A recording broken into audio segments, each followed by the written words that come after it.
So we can start, and hello everybody. And it's nice to see people from all over the world, even though we did it like originally for local community, but besides people from Israel, I see people from Moscow, from Italy, from South Africa, from France, from Tenerife, from Hungary, Great Britain, still great, yeah. Uh, in spite of everything. Australia, Slovakia, yeah, maybe some people I don't know from where you are, but so it's good time to meet. And we start with Guru Yoga.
So we start our session, our teaching, and of course nowadays there are a lot of practices online and different explanations, but mainly it's all about secondary practices. And we have a main practice. We have main practice, which is Guru Yoga, which is Dzogchen contemplation. And I thought that maybe it's worth doing, like refreshing our knowledge. Because of course it's very good to do some secondary practices like breathing or collective practices or like working with emotions, etc. But still it is all secondary. It's not the main thing. And it seems like when we have so many secondary things, sometimes the main thing is more or less lost. You know, when Chogyal Namkha Norbu was giving teaching, like, and if this retreat is for 5 days, for example, then for 4 days he's talking mainly about the main thing, and then the last day for 1 hour he's talking about secondary things. But then if you consider our collective practices and different activities in the Dzogchen community, then we discover that we spend most of our time for those secondary things and very little time of studying and practicing the main thing. It looks like it should be by default, but somehow these default settings can be lost. Yeah. So I think it's good to refresh this kind of things and to go to the basics, to go to the essence of the teaching. And of course, when I was preparing for this session, for these teachings, I had in mind something that I was going to teach, I was going to explain. And but then also yesterday evening, I took 2 books.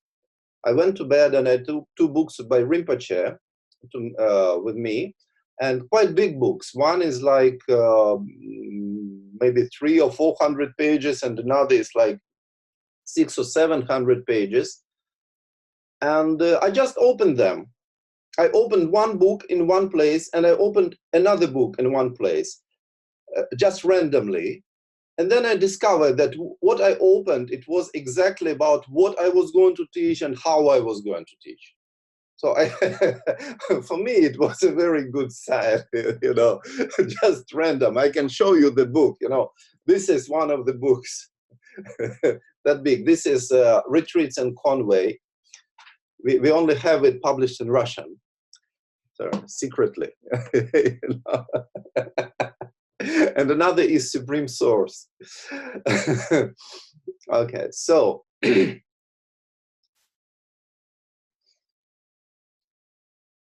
say that Dzogchen is knowledge, and it is knowledge of our condition. And I prepared a quote from Rinpoche, from Chogyal Namkhai Norbu, that clarifies something about the view of Dzogchen. So Rinpoche says that without understanding Tava, the point of view, at most there can be rise some kind of faith in the teaching. And if one remains conditioned by faith, this means that there is not yet true conviction. But Dzogchen practitioners must not be conditioned by anything, not even by the teaching, the practice, rituals, belief, and so on. They must only discover the real condition just as it is. Discovery does not mean letting oneself be conditioned, but rather emerging from one's limits like a little bird that finally comes out of its cage and starts flying wherever it wishes. So I'm sure you all know this, these words. Rinpoche explained this many times. So it is important to really understand, not just believe in the teaching. And of course, we have a situation that many people, they find the teaching which is fantastic. Then the teacher that was giving these teachings was just fantastic, and we can be fascinated. But then we go into secondary things, and sometimes even we can have meetings of practitioners, and people discuss how you do this mudra, that mudra, how you precisely pronounce this mantra, that mantra. And it looks like it is something very, very important. But it is important, but relatively. It's just relatively important. The most important thing is to discover our own condition. And we have a method for that. We have a method, first of all, the method of Guru Yoga. And this is going to be the main content of our series of meetings. And for the beginning, I would like to start with something that motivates us for practicing. Because why we are practicing? Why are we practicing in general? What makes us practice? What motivates us? What inspires us? It's not just that the teacher is magnificent or there are some vibrations, etc. There are specific reasons, and usually they are called awarenesses. But very often we consider these awarenesses as something very, very formal. Like you think about this, like you think about impermanence, for example. Okay, how much time do you need to think about impermanence? 1 second, no? Everyone is educated, everyone has a brain, so okay, everything is impermanent, then what? So this is not how it is done, because it means when we say awareness in this case, it means awareness of some meaning, not awareness of words.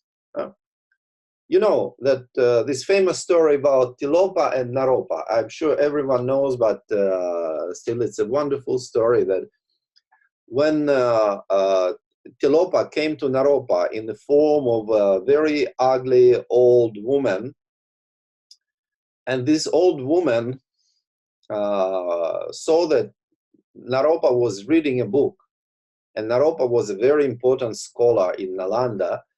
And this woman asked him, but when you are reading, do you understand words or meaning? And then Naropa said, oh, of course I understand words. And she laughed happily.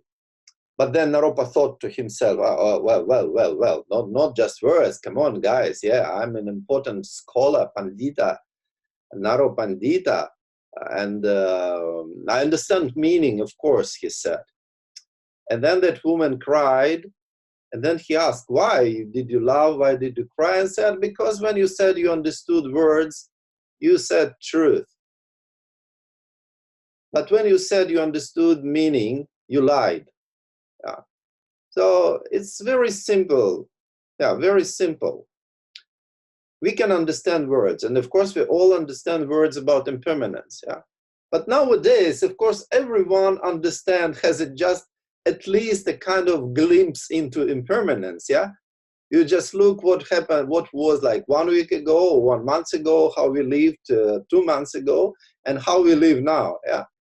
Everywhere like lockdown, quarantine, etc. So this is impermanence, but not only this. So we will go through these 4 meanings briefly, and these 4 meanings are 4 awarenesses. It is something to understand really the meaning, and it is related to our experience. Meaning is always related to our experience. Because words, understanding words, like meaning of words, from meaning from vocabulary, it is just mental.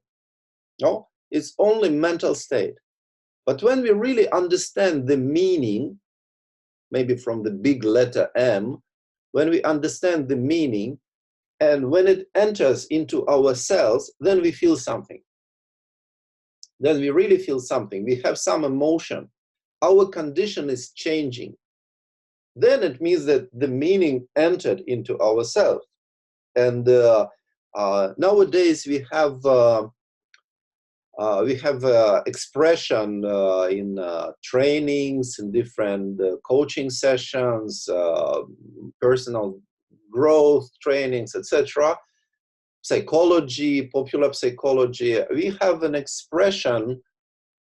This expression is resource state. A state of resource. So we don't have resources, but then we change our state and we get some resources. So for example, like motivation. So for example, like if you are watching like sports, something like professional boxing, for example. I doubt you're watching professional boxing, but maybe you can still understand. So between rounds, the coach is motivating the boxer. It's not that he is really talking technically, but he is motivating when the boxer is losing concentration, etc. They try to make him find a state of resource, to open up internal resources. And through what? Through the meaning. For example, sometimes these coaches say, you know, your kid is watching you and you are doing like shit, you know. How do you look in the eyes of your kid? Yeah.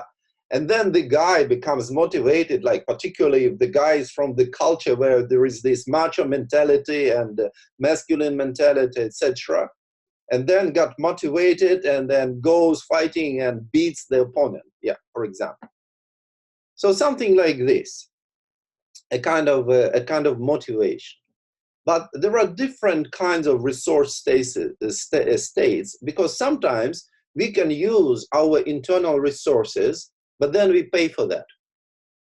You know, we can pay. There are ways to instigate, to pump up our energy, and not only chemically. Usually people, particularly nowadays, people in developed countries, they use chemistry for everything, you know. They use pills. If you want to have good digestion, you take a pill. If you want to have an opposite process, again, you take pill. If you want to sleep, you take a pill. If you want to have sex, again, you take a pill, you know. So unfortunately, there are no pills yet for like learning another language or understanding Dzogchen teaching, etc. There are still no pills. And it's easy to understand the difference between a pill and a skill. Yeah? Pill does not give a skill. No. From the point of view of neurology, of neurophysiology, pills change our hormonal background. So maybe some cells work faster, some cells work slower, so it changes the balance. But what pills cannot make, pills cannot create neural connections. And all skills that we develop through building neural connections between different parts of our brain, and not only brain, but in general of our body. So pills cannot do this. We can only do this through training,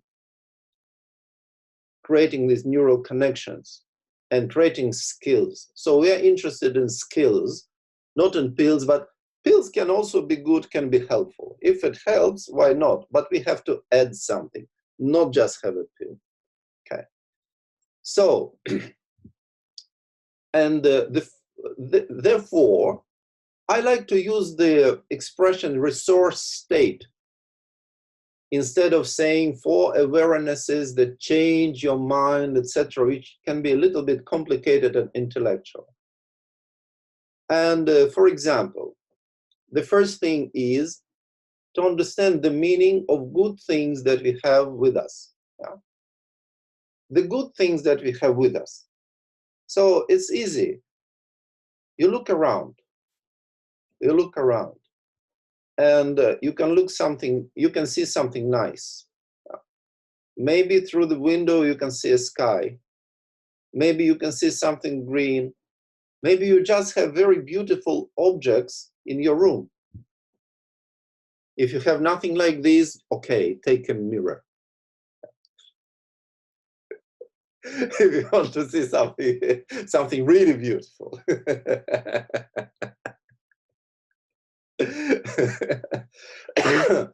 So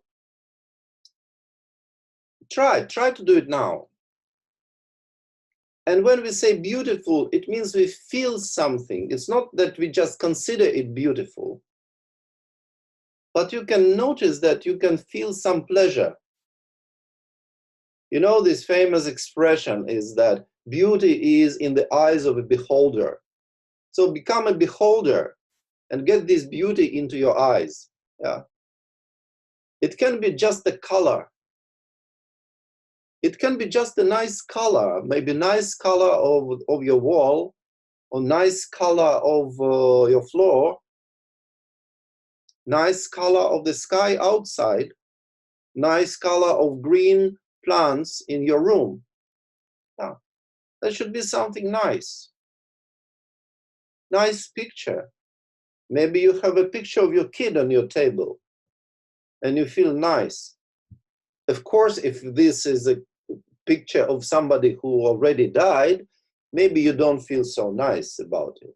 But in general, if you look at the picture of your beloved one, then you feel nice. Yeah.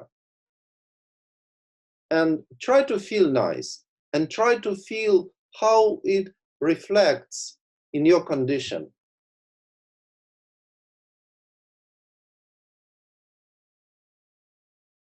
So try to do it. Try to enjoy what you see around. You can also listen around and hear sounds. Besides my voice, maybe you can hear some birds singing outside. Maybe you can hear the sound of the wind in the trees. Yeah? Maybe you can even hear the water running in your bathroom, at least.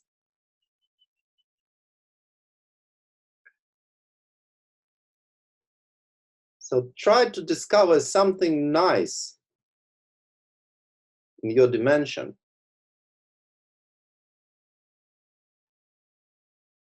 And then you see.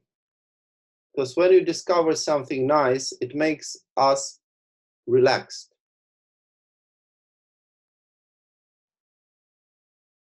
When we feel beauty, it makes us relaxed because we feel it in our body. It's not what we feel in our mind. You know, when you are watching like, you know, how you say, pictures or whatever of Andy Warhol, maybe you don't feel much beauty, no? I don't know. You say, oh, it is interesting. Yeah. But when you watch, for example, pictures of Da Vinci or Botticelli, then you feel a beauty. It's not about interesting. There is nothing particular interesting. But you can feel a beauty. And you feel nice. When you see beauty, when you experience beauty, you feel nice. And then think about possibilities that you have. And in this case, we can compare ourselves to the people who don't have those possibilities. We can feel, okay, I'm healthy. Even we say, thanks God, I'm healthy, it's okay. You know, for Dzogchen practitioners, it's not a sin to say, thanks God, I'm healthy. You know?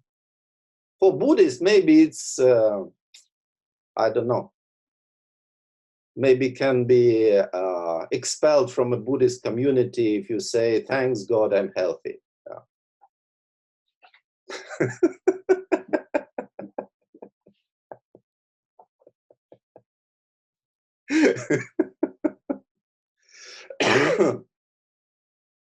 It's okay. So it means we appreciate, we have a feeling of appreciation, the opportunities that we have, the condition that we have.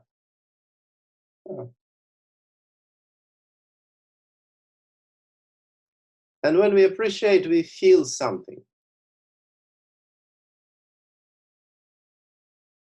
And when we feel it, this is exactly the resourceful state.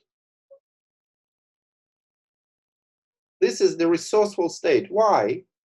Because of course we have some troubles, we have some problems, but we find this resourceful state and it becomes a little bit like an island in the ocean. Yeah, a little bit. It's not a big island, no, not a huge island, but when you're drowning in the ocean, yeah, even small island is okay. No.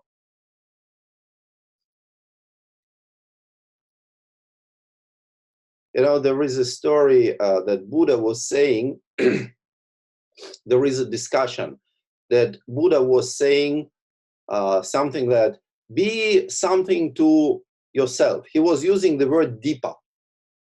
And the word dipa, in a way, how depends how you read it. In Pali language, it can mean island, or it can mean a light, yeah, candle, something like this, light. And so there is a discussion. What did Buddha mean? Did he mean a candle? Be a light to yourself. You know, people like this expression. When it is translated like this, people like it very much. They say, oh, Buddha said, be a light to yourself. Yeah. But some people say, no, it's not a light, it's an island. Because Buddha was talking about the ocean of samsara. And in the ocean, you don't need a candle, you need an island. Yeah. So this is a kind of small, what do you do with the candle, yeah, in the ocean?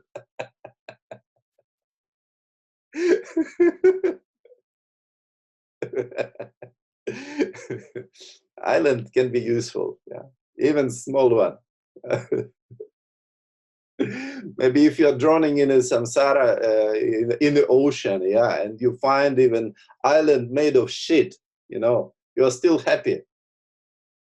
Yeah. Made of all these waste that flows around across the ocean.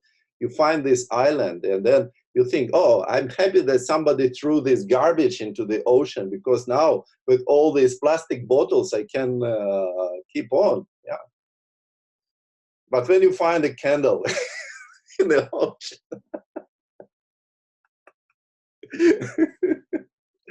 so So we try to appreciate, to feel appreciation, not to think of appreciation, but to feel the appreciation, to feel nice. Yeah? And I remember when Kensei Yeshe was teaching, he once said that our responsibility as Dzogchen practitioners is to be happy. Because the state of happiness is also very much connected with presence. How? Because when we experience appreciation and when we watch nice things around, when we notice good things like good sounds, good smells, etc., we relax. And our minds become less agitated. This is a kind of an important antidote against for agitation. So our minds are agitated and we think about something nice, we look at something nice, we listen to something nice, and our minds calm down. And they are no longer that much agitated. You know, why people in all times, they were searching for beauty? Because the life was very hard. Now people in modern art, they are interested in ugly things, for example, because people live too well, too safe, too healthy, too much food, etc. So they need something nasty to counterbalance, you know. Yeah. But you know, that's why you can make you can put a piece of sheet and call it installation and put it in a museum. Yeah, you know. Because people who live traditionally, they see shit every day. Because we don't even see shit in our life, yeah? We don't see it. We flash it before we stand up and can see it, yeah? So we lose contact with reality. So then somebody is putting it an installation and say, oh, how interesting, this is shit, this is something important, yeah? Good idea, yeah? But in ancient times, it was not like this. Because people, they lived in shit, in blood. Yeah. So they were not interested to see those things again. They were interested to see something beautiful, something, some good shape, some good color, to hear some good music. That's why they were coming to church. That's why they were coming to, like, for example, in Italy or in Germany, in Spain, people had hard life, but then they go to a church and they see something really beautiful and they hear beautiful music and they experience calm, peace of mind. Yeah, this works. And they appreciate. So it's important to learn appreciation, which is like the first meaning, the first resourceful state. Appreciate what is there. Not always thinking what we are missing. Of course, we are missing many things. But even we are missing many things, then we can appreciate what we still have. And it makes us relaxed and less agitated. And then we go to the next meaning, and next resourceful state is we can lose all that at any moment. This is the meaning of impermanence. This is a fragility. Everything is very fragile. All the beauty that we see, all good conditions that we have, everything is so fragile. And maybe we are now thinking about, opportunities that we lost with this epidemic, but we can think a little bit about opportunities that we can still lose with this epidemic. In our situation, that we can lose, what we can lose, all those good things. And sometimes people get frightened when they think about these things, but instead of being frightened, we can experience a kind of feeling of preciousness of what we have, and importance of the present moment, and not neglecting opportunities that we have, not missing opportunities that we have. So it wakes us up, because when we feel too well, we fall asleep. But the thought, the meaning that we can lose it, wakes us up. So it counteracts another major hindrance for meditation. We know that there are two main hindrances for meditation. Hindrance number one is agitation. And hindrance number two is sleepiness. So when we think about possibility to lose what we have, it wakes us up. Yeah? You know, and for example, I give an example that when you think about making tax report, for example, yeah, it's about losing something. It's always about losing something. And then you don't sleep very well. You know, there is this expression, pay the taxes and sleep well. Yeah, there is this expression. This is true. There is something in it. So we don't need even to think about death. Yeah, we can think about losing what we have, what we appreciate. And then it opens up some resources which help us to overcome sleepiness, laziness, indifference. So we cannot be really indifferent. When we feel that everything goes to hell, we cannot be very indifferent to that. And we can balance in this way. We can balance using antidotes against sleepiness and agitation, using these resourceful states. The resourceful state of appreciation and resourceful state of fragility, that we can lose everything. And then another thing is about our responsibility. And it means that whatever we do has consequences. Now, whatever we do or we don't do still has consequences. You see, this is a terrible situation. If you do, it has consequences, but if you don't do, it still has consequences. Yeah, what to do? I mean, we understand that every second of our life, we change a trajectory, we affect the trajectory of our lives. Every second. When we decide to get distracted or when we decide to do practice, we shouldn't be paranoid about this, but we should understand that whatever we do now, like for example, now you are here, you're listening to this talk, etc. This is something that you do. And maybe this is something that is changing your life. But even if you don't do, if you disconnect, again, it will change your life.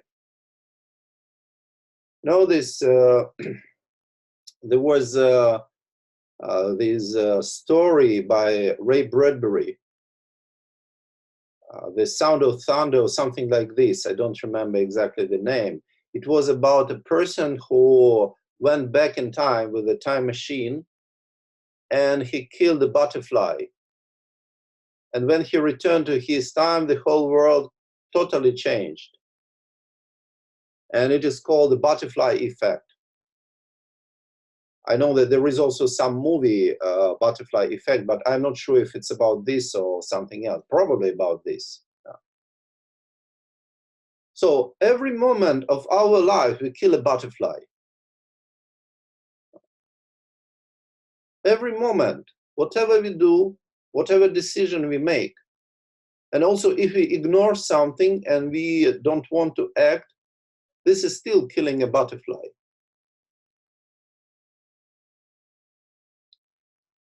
And then it is all about responsibility. It means whatever we do is creating consequences for ourselves, also for others. And then when we understand this meaning, maybe it's not a very pleasant meaning as well. Because it's so nice when somebody else is responsible. When parents are responsible, when the government is responsible, when the teacher is responsible, it's so nice. Yeah, but in real sense, this is what is called responsibility. Yeah. Understanding that whatever we do or we don't do has its consequences for ourselves. And we don't really know about these consequences. And what it means, if this meaning enters into ourselves, it means we become very present to everything that what we are doing. Because it's like walking on this on the edge of something, or on a rope, tight rope. A single wrong movement can be lethal, can result in death. Every wrong movement. And like in in Buddhist teachings, in official Buddhist teachings, like in Tibet particularly, they always say about bodhicitta, like developing bodhicitta, etc., etc., relative bodhicitta. Like if you go to Gelugpa teaching, they talk for hours and hours about this.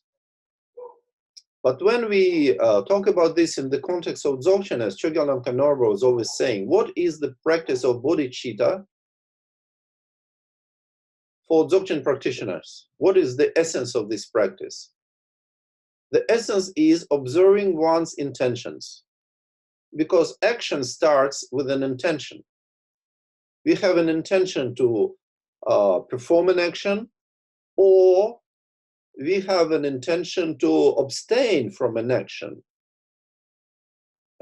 To avoid an action, we also have an intention for that.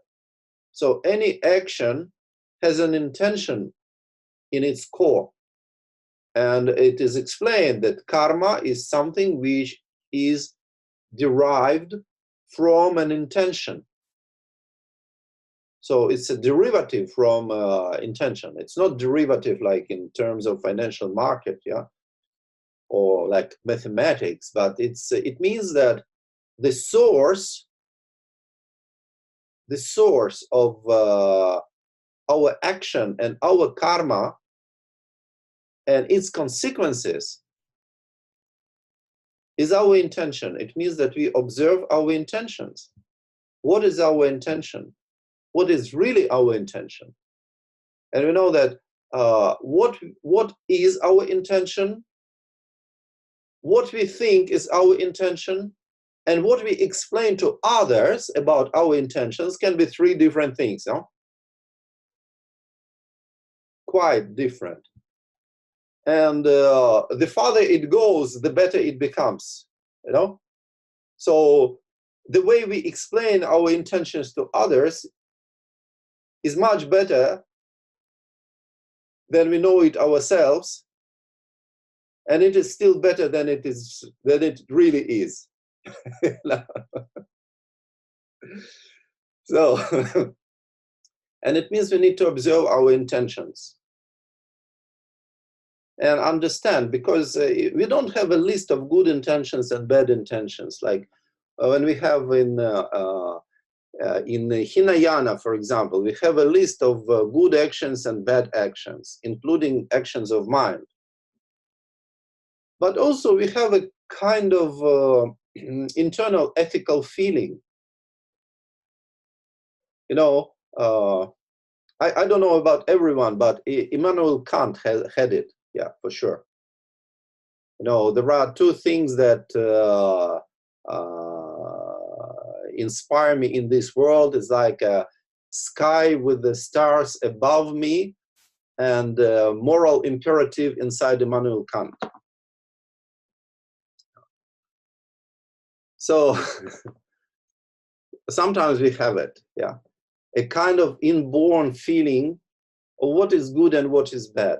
Yeah. And we understand if our intentions correspond or not.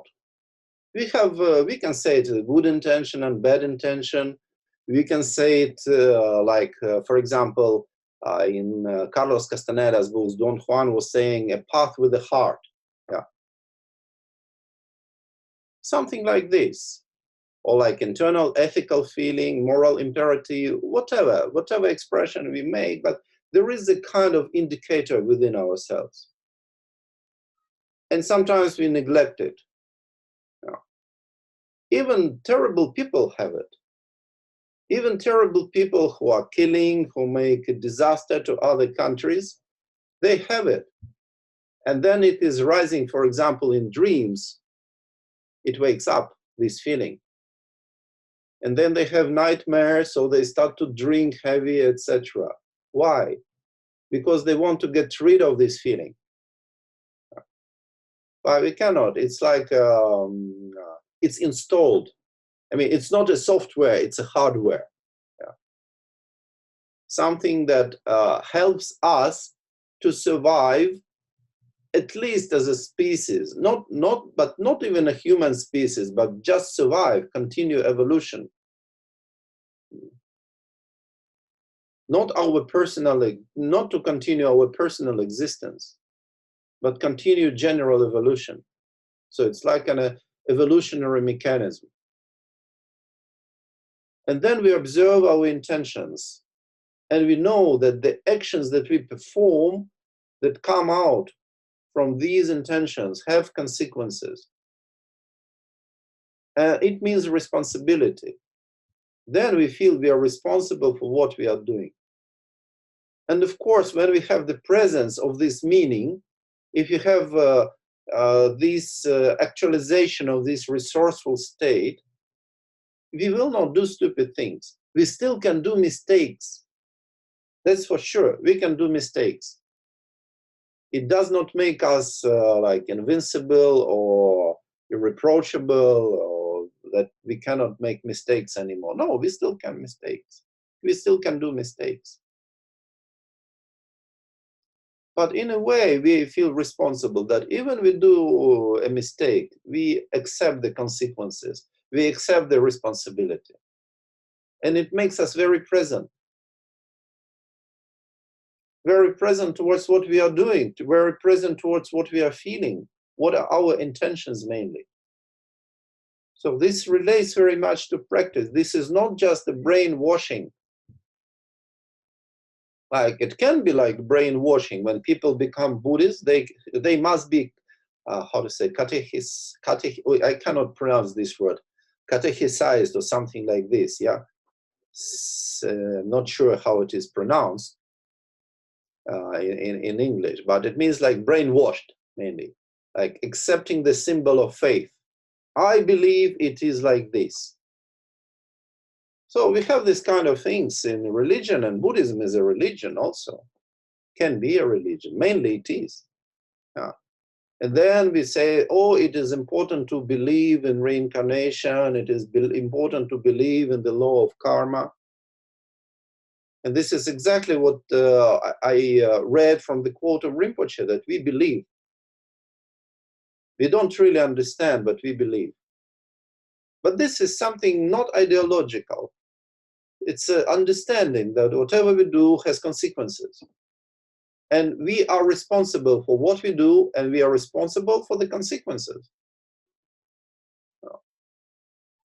So this is the third resourceful state. And then we go to the fourth resourceful state. And it's still less pleasant than the third one. You know, the fourth one, the first one was very pleasant. It was very nice. You know, it's like enticing people into the teaching. Like it's beauty, it's good condition, appreciation, joy, love, etc. But then, oops, impermanence, not that nice. And on the top of that, responsibility. Oh, shit. Yeah. You know, they tricked me into this sect. Yeah. Already. Now I have to take responsibility, and it sucks, you know. It's not very pleasant always to take responsibility. But when you really take, you relax. Because it's already over. You already take responsibility. But then you understand that you are the result of all the previous actions that you performed. That now you are experiencing all these results. Yeah, it's not just now I do actions and then in the future these I kill butterfly now and in future I will experience some you know, tyrannosaur or something like this jumping on me from the bushes. No. But I think about how many butterflies I have killed already. Tons of butterflies. So if we collect all the butterflies that we killed, maybe we can feel a big universe. Yeah, something like this. With bodies of these dead butterflies. Yeah. And we have consequences of all of that now, already. Yeah. And we are still going to kill some butterflies. Yeah. Yeah. And there is no end for this. Yeah. It's kind of inevitability. It's all inevitable consequences that we have. And then we say, stop this planet, I want to get out.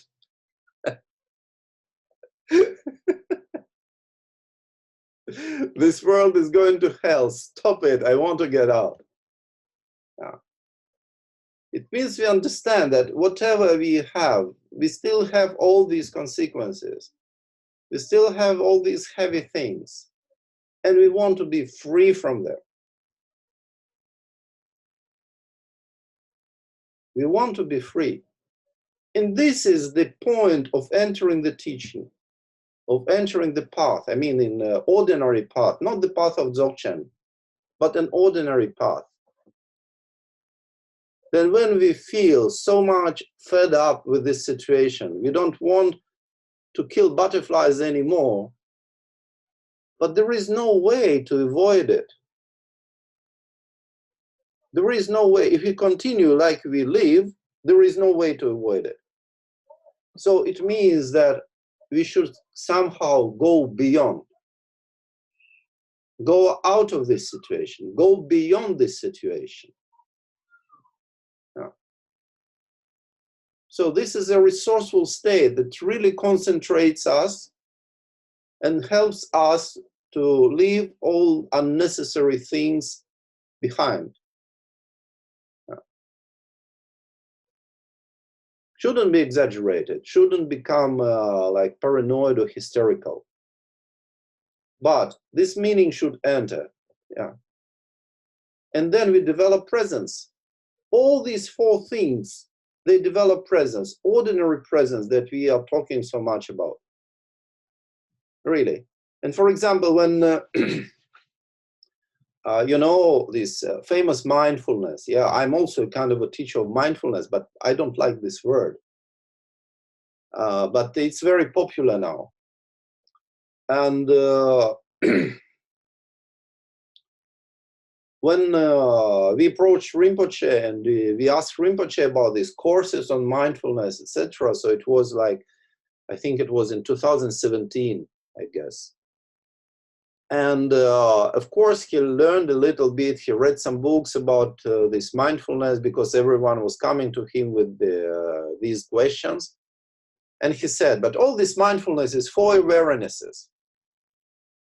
It's about 4 awarenesses. That's it, mainly. And first, I did not understand because, also it was a little bit, these 4 awarenesses, how they explain traditionally in Tibetan Buddhism, they're a little bit formal. No, like indoctrination. It's like a kind of Buddhist brainwashing for becoming a good Buddhist. Yeah. Not to step off the path and just follow, believe, obey, commit, observe, etc. All this stuff that we have in our life, that we have plenty in our lives. Yeah. Yeah. But then when I try to enter the essence, then I understood that if it is not intellectual, if these 4 meanings really enter on experiential level, what you experience is ordinary presence. So you don't need really to observe, like do body scanning, or observe your breathing, or to do this slow walking, etc., etc. Yeah. You know why walking becomes slow when they walk slowly? Because strong concentration makes us slow down. It somehow limits our operational activity. Yeah, that's why people, when they start observe their walking, they automatically slow down. And breathing automatically slows down. Yeah. Because all our resources go to a part of our brain which is related to attention, and then everything slows down. Yeah. But our life is very fast. Presence shouldn't be slow. You can be present for fast things as well as you can be present for I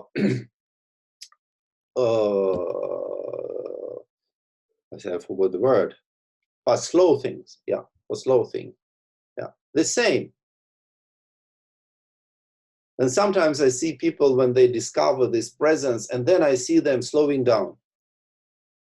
So when I say a person that started to slow down, and I know he or she was practicing something, I immediately understand what's happening.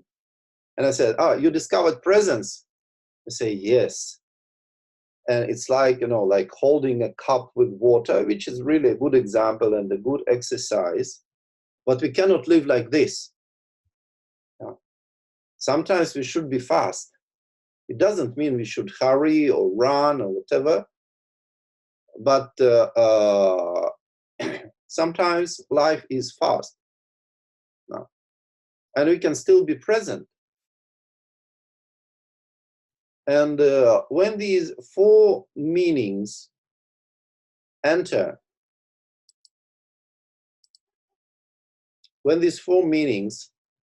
our condition, the result is presence. Automatically, it's like chemistry. Like a chemistry, you put some ingredients, you mix them up with certain conditions, like temperature and pressure and maybe something that is catalyzing processes, and then you have a result. So the result of these 4 meanings, the result of these 4 resourceful states is presence, ordinary presence.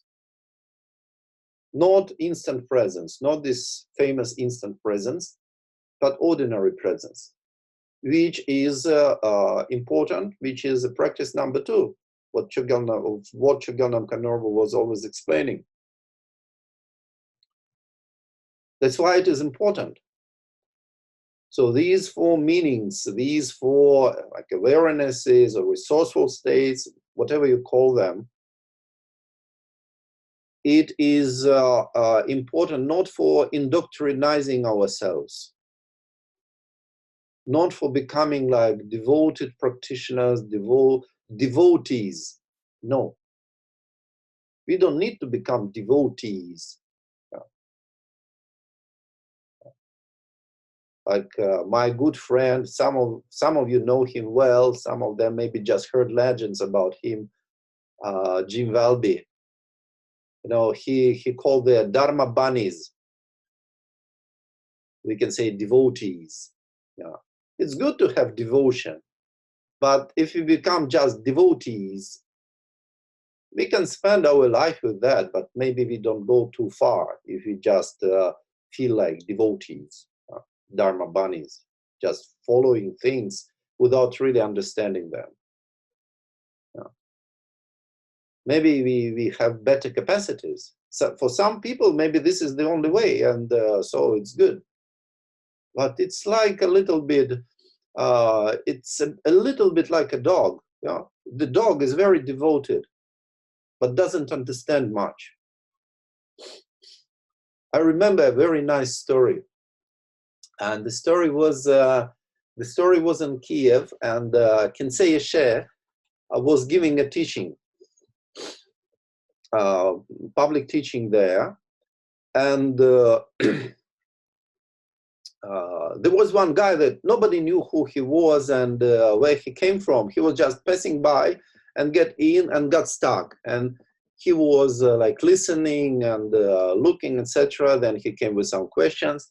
And then we were going from the teaching, we were going home, like to the place where he was staying to cook some food and to have a dinner. And so there was a car. And this guy, he was running around and he ran into that car. You know, he had a suitcase, not suitcase, he had a case like with the papers and something. He was like in business style dress, etc. And he went into the car where we were supposed to go. And we asked him, well, please, this is not car for you. We need to go with this car. And then it was okay. He was, you know, like very happy, very funny. He was not offended. He went out. He kept like running around, etc., etc. And then Kensei Eshe told me, look, this guy, he behaves a little bit like, you know, who behaves, an animal that behaves like this, a dog. That is running, you know, how the dog is running into the car, not thinking if it's a car for him or not for him, etc. Something like this. Yeah. And this kind of behavior, many times people, and we can notice in ourselves animal behavior like a dog, behavior like a goat, etc. Like, for example, I have a habit that when I go out of the bus in the airport, I run to the customs. Yeah, I have this habit very much. And I know this habit is like to be a goat and to be in the head of a herd, you know. Yeah. Sometimes I'm trying to control it. Sometimes it's beyond my capacities to control it. I just run and I go, okay, goat, yeah, go ahead, yeah, something like this. And some people behave like a dog. Yeah, goats probably are not very devoted, but the dogs are. And maybe for a dog, or for a person who is like a dog, maybe for this kind of person to have this blind devotion is something very good, because it creates possibilities for the future lives to be still near the teaching, the teacher, etc. You know, in the Dzogchen teaching, we are not politically correct. We don't say that everyone can obtain the kingdom of heaven, no? We don't say it. And I mean, kingdom of heaven is like understanding our real condition. Like in the teachings of Sodokpa Lodo Gyaltsen, it is explained that there are people who have capacities to understand. It doesn't mean they understand automatically. Sometimes they need to work hard to still develop their capacities to understand the meaning of Dzogchen. But there are people for whom it is impossible in this lifetime. No way. It's not possible. It's called something like cut off people. And then you cannot complain. So your teaching is not nice because you don't accept everyone. No. Because like Guru Padmasambhava said, Guru Padmasambhava, today he would get longer sentence than Harvey Weinstein. Guru Padmasambhava, you know, nowadays. I think he would have like at least 108 life stints in a jail, yeah, at least. He was not politically correct at all, and you know, but he wouldn't have problem. I guess he wouldn't have problems now. Yeah. So Guru Padmasambhava said that most humans belong to animal realm. This is not what I'm inventing. We have some Dharma teaching of Guru Padmasambhava where he is saying that the most humans belong to animal realm, are not really humans, but are animals. Yeah. We keep it secret, no? Because otherwise, you know, the Congress of the United States decides to ban the books of Guru Padmasambhava or something like this. Yeah. When Democrats come to power, they will for sure do that, no? Because it's not politically correct.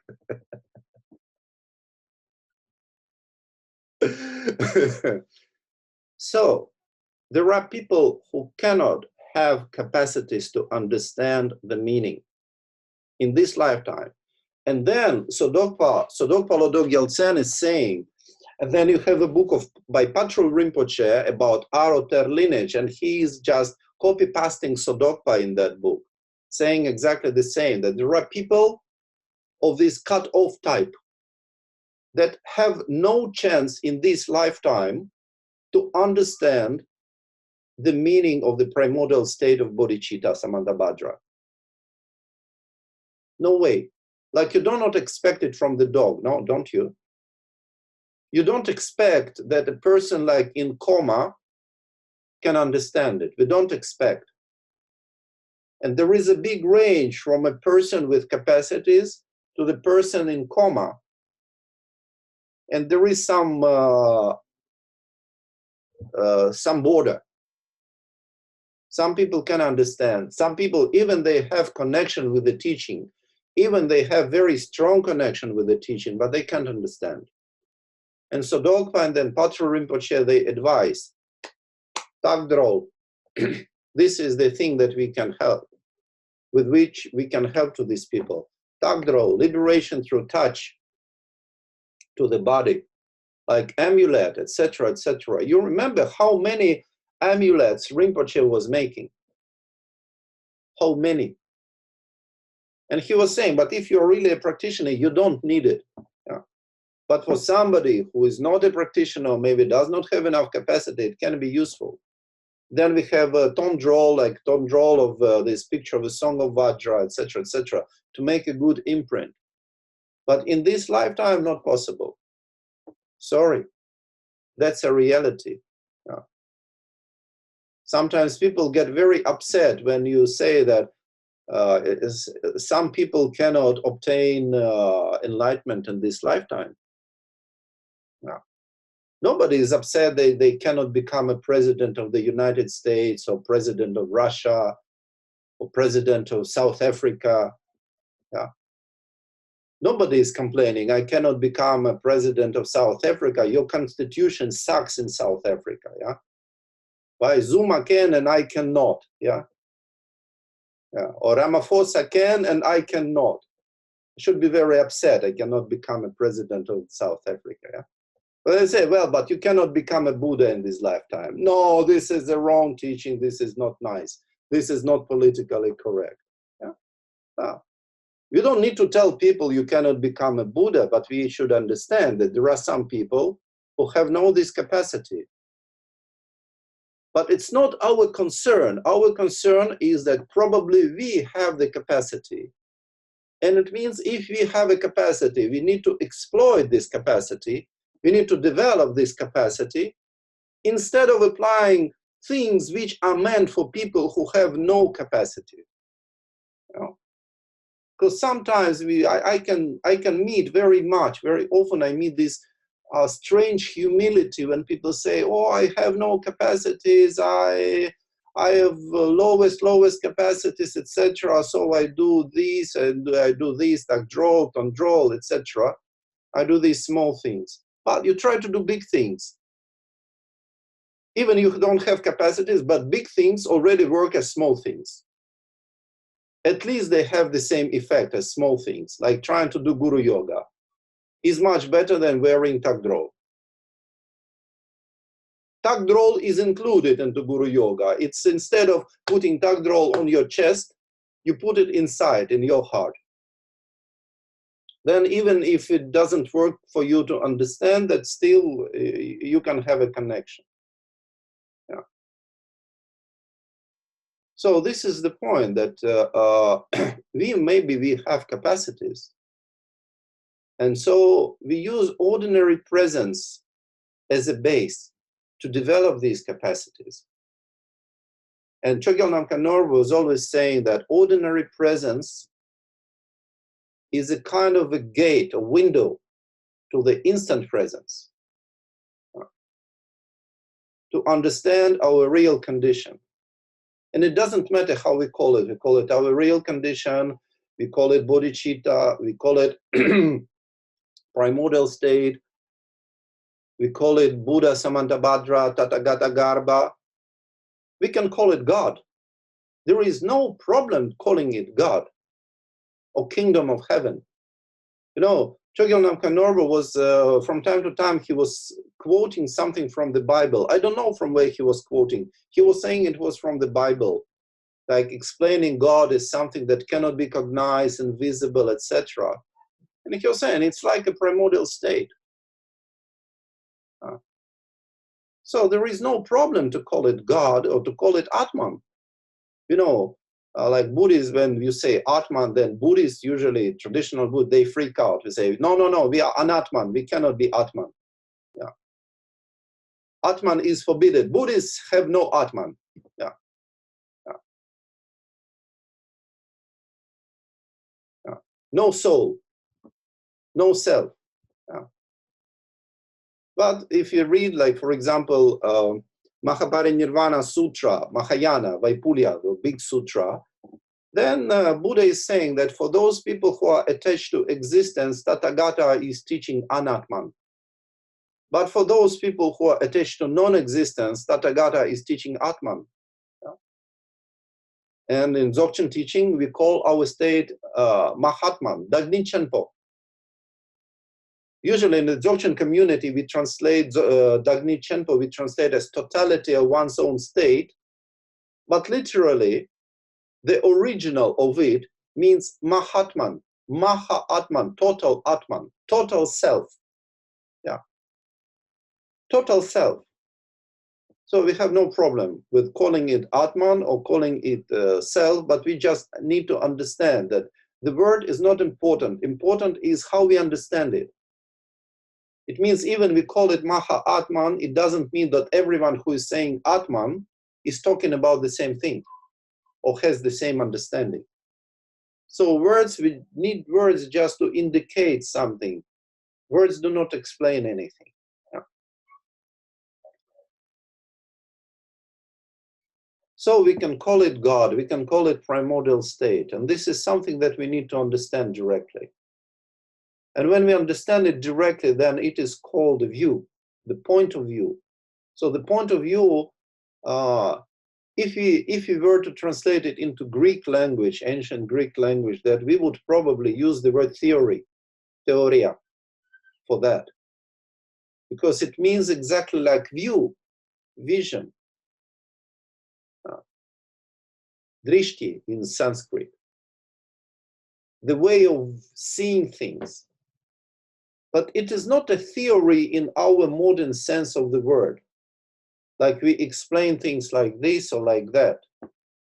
Intellectual understanding. No. Point of view means that we directly understand our condition. And then if you don't understand, we can go step by step.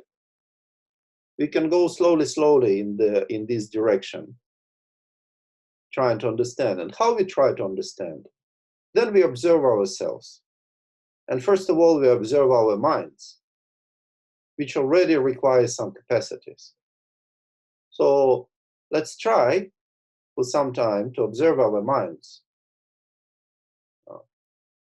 And for this, we sit straight, and straight means balanced, not rigid.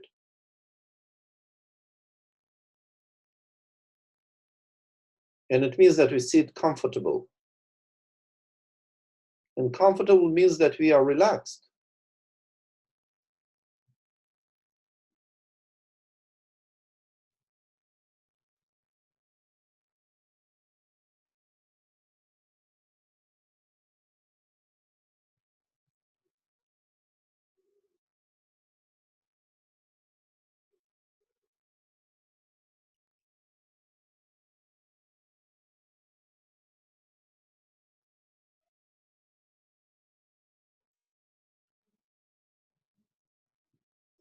And then all our body is relaxed but under control.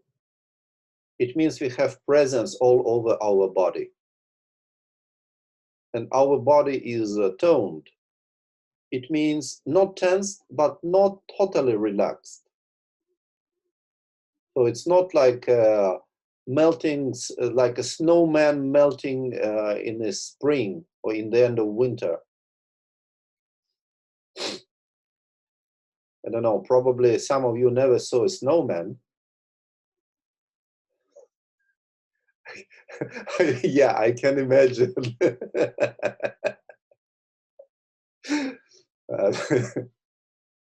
At least maybe you saw pictures, yeah. Snowman and the snow woman. And then when the sun is rising higher, they start to melt, like totally relaxed. Or probably you saw ice cream. So when you leave an ice cream for half hour, then it relaxes totally. So we shouldn't be as relaxed on this ice cream, but toned, like a watchdog a little bit. Relaxed, but very alert. And then with the presence, we can refresh our presence, understanding appreciation, like actualizing this meaning of appreciation, of impermanence, of fragility of everything, particularly of those good things that we appreciate. And then responsibility. And responsibility means that if we want, at this moment, we want to think about something else, we notice it and we block it, because we are responsible for what we are doing. And we want to understand something. And we need to understand it in order to leave this ship behind, to abandon this ship.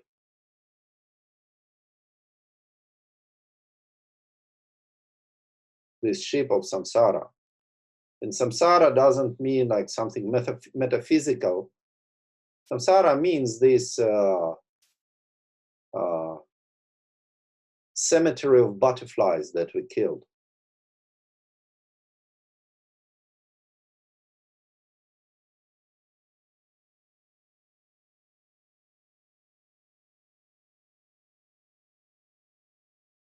And then we notice thoughts.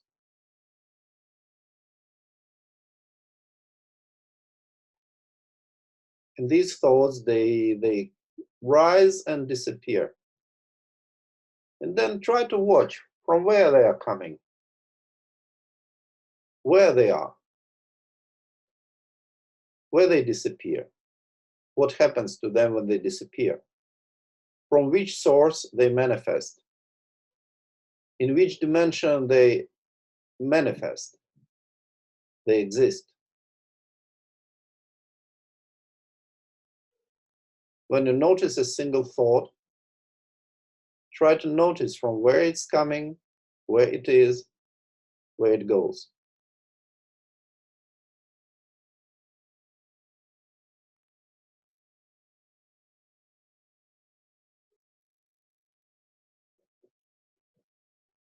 And when you discover that you are explaining to yourself all these things, from where it's coming, where it is, where it goes, try to investigate this explanation from where it's coming, where it is, and where it goes.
And if you become distracted, just restore the presence.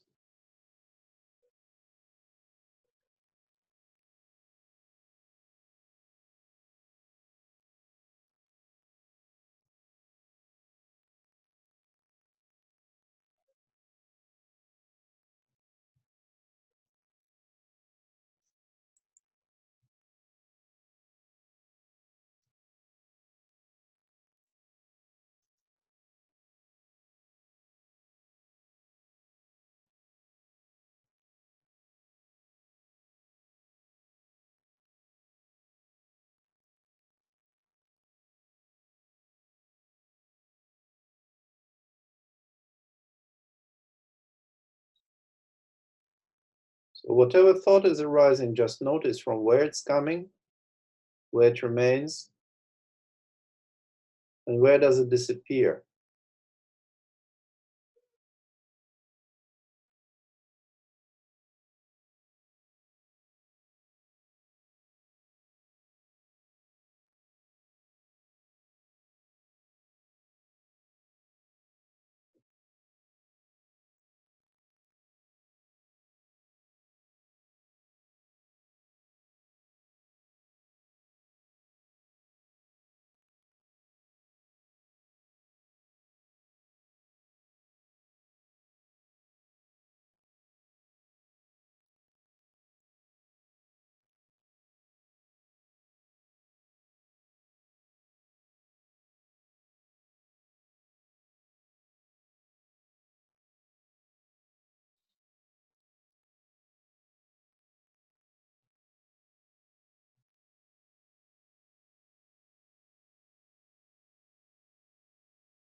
So when you observe a thought, what happens to it? You discover it disappears. Every particular thought that you observe disappears, just leaving emptiness. Okay, this is what we can discover. It's not yet the nature, just what we say, that instant presence, etc. But this is the way how we discover that the mind is empty. And if you do this practice for some time, we can develop a clear understanding that the mind is empty. Because whatever thought we observe, it disappears with no trace. But as it is said in the Tantra of Dorje Sempa Namkache, it said that disappearing, it shows the way of liberation when it disappears. It shows the way of liberation doesn't mean that it makes a line in space, no. But it shows how things liberate. Yeah. And then we discover this empty dimension where thoughts manifest. This empty dimension of space. It's not that emptiness which is philosophical, that you understand through philosophical conclusions like they do in some schools. You do a lot of investigation, of analysis, you play with words. Maybe you can have a glimpse of a meaning. But this is a direct way. This is a very direct way to understand why the mind is empty. It is not like official emptiness, and official emptiness in Tibet is called Ranton emptiness. Yeah, and it's very complicated philosophically to understand it. This is non-official. This is bootleg emptiness. Bootleg doesn't mean that it is fake. It's real.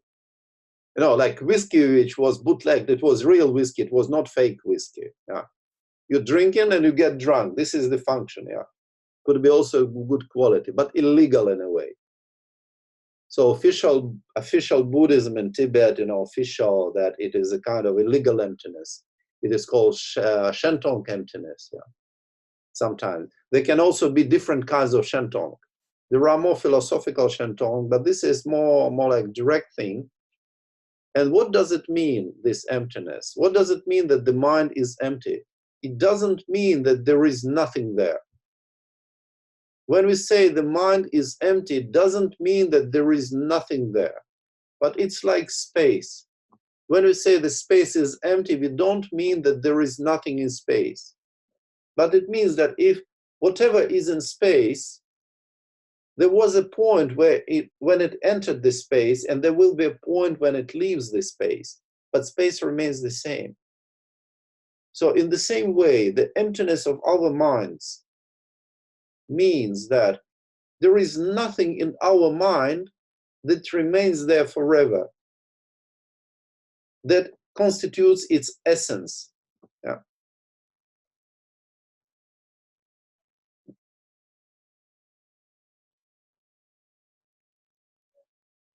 So like, for example, it's like with gold, yeah? You can mix gold with other metals, but still, if there are still atoms of gold, there is still gold, there is still essence. So essence is something that makes thing to be what it is. Yeah. And there is no essence in space. There is nothing that we can point that makes this space to be space. Yeah. But space is still there. We can observe it. There is no object in this space which is essential for this space. So in the same way, whatever we discover in our minds is not essential for this mind. Can be there, but also can be absent, no problem. If you have this thought, and then this thought is no longer there, the mind remains the same, it's still mind.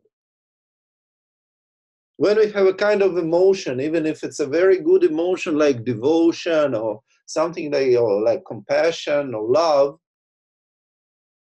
if it's not there, mind is still mind.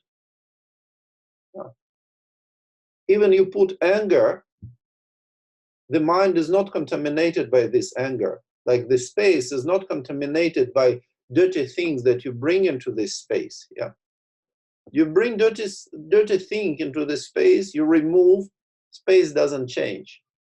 You bring good things to the space, you remove, space does not become better or worse. Yeah. So our mind is empty.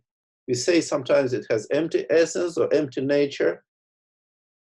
We can say different way. Because when we say essence and nature, we can say essence, nature, we can change and not much changes, yeah, would be the same. We can say mind is essentially empty or by nature it's empty. Doesn't change much. Yeah. But the point is the meaning that we discover that thoughts appear and disappear, emotions appear and disappear, perceptions appear and disappear. But this empty space of mind remains the same. This is called emptiness of mind. This is not yet a kind of final realization, etc. This is not so difficult to understand practically. It is difficult when we are conditioned very much by our thinking habits and we try to explain things. And then we talk to ourselves and we try to explain to ourselves what we experience or what we should experience or what we are supposed to experience. But when we just notice these explanations, where they are, all this analysis, from where it's coming, where it is, where it disappears, leaving no trace, like a bird flying across the space. Like this cosmic station, it crosses the solar system without leaving a trace. You cannot trace it. Yeah? So in the same way, the thought goes through the mind and leaves no trace. And we discover this emptiness. And this is the meaning of mind being empty. Okay, we just remain for some moments in this recognition.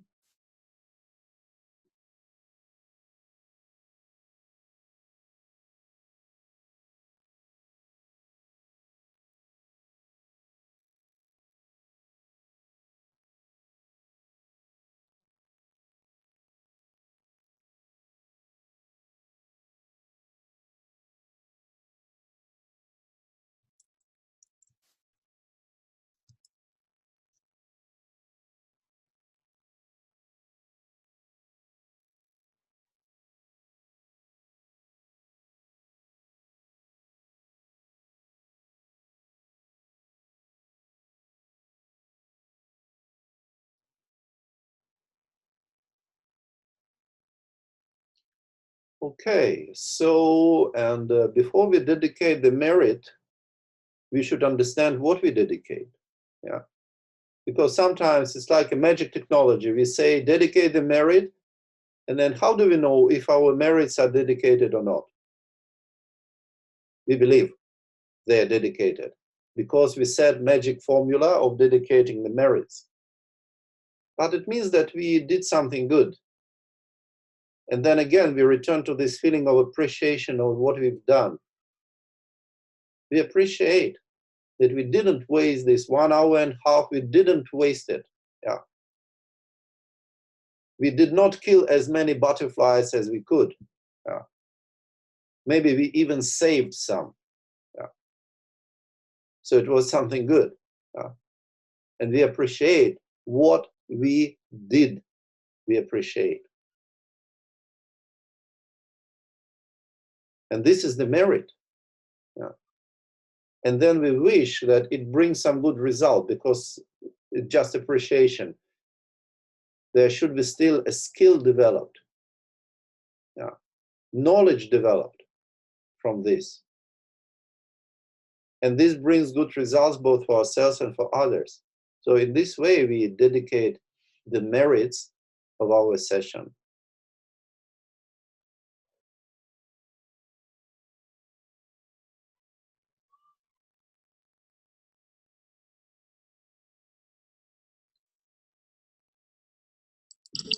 Om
Okay, so we finish for today. I don't want to make it too long. I don't want to make it 2 hours. And then we continue the next week. And the next week, you'll be aware that there is a time change. And particularly for those who live in Europe, there will be a time change. So this the beginning of the session will shift for you. But you can see in the form, I checked the time with the time and date website, and I copied the time for the next session. So don't be late. Okay. So have a good time. Thank you. Yeah. Shabbat shalom. Saturday. Sorry I was late. Now every day is like Saturday, basically. Like. La la la la la. Bye, thank you. Thank you, Igor. Thank you very much. Спасибо, Игорь. Спасибо. 谢谢你，再见。 Yes. Спасибо, Айболит.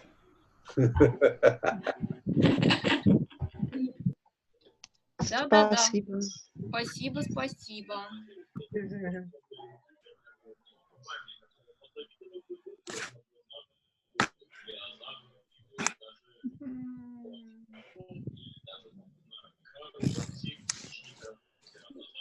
Now we have to wait until next Saturday.